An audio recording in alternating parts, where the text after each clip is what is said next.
On n'a pas pris une seconde au sommet. Là, à partir du moment où il m'a dit je vois plus rien, c'était la fuite vers le bas.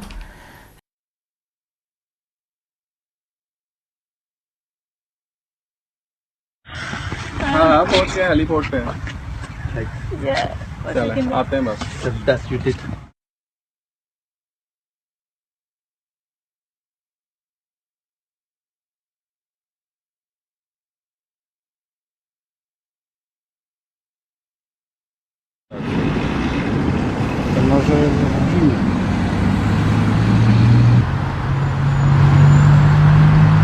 Au lever du jour, après, bon, j'ai vu les dégâts, hein.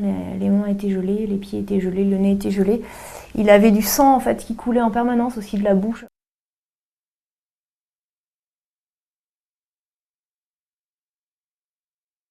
Il y a eu un problème avec les secours, on m'a dit que je pouvais descendre à 6000 mètres d'altitude et qu'on pouvait récupérer ton mec à 7002. Et donc c'était la seule possibilité de secours pour tous les deux. Donc ils nous ont obligés en fait à nous séparer.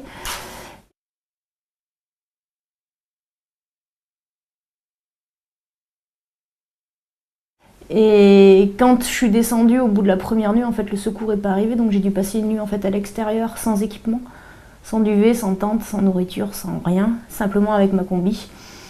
Et donc passer une nuit dehors sur 8000 en hiver, c'est quand même quelque chose d'assez extrême. Et donc les pieds n'ont pas supporté.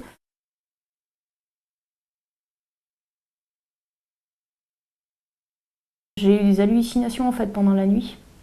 Et j'imaginais en fait qu'il y avait des personnes qui m'amenaient du thé chaud, des bouteilles d'eau chaude.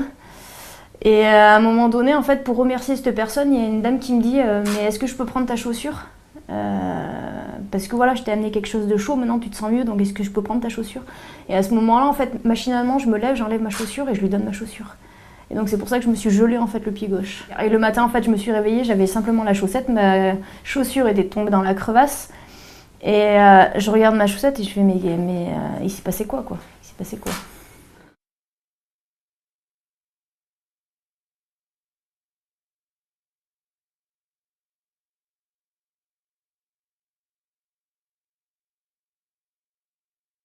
Donc je descendais calmement, quand il y avait trop de vent, je m'isolais près d'un rocher, j'attendais un petit peu et je continuais ma descente. Et j'ai atteint le camp 2 dans la nuit, ça devait être vers 3 h du matin, et là en fait j'ai vu 2 frontales qui arrivaient. Donc là j'ai commencé à hurler. Et je me suis dit ouais, c'est bon quoi, c'est...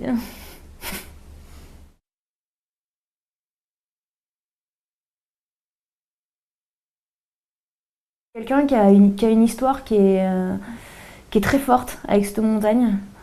Ouais, c'était un pur passionné et quelqu'un qui peut résister au froid, quelqu'un qui a un gros mental, quelqu'un qui est passionné. Donc voilà, c'est pour ça que je suis partie en fait avec lui.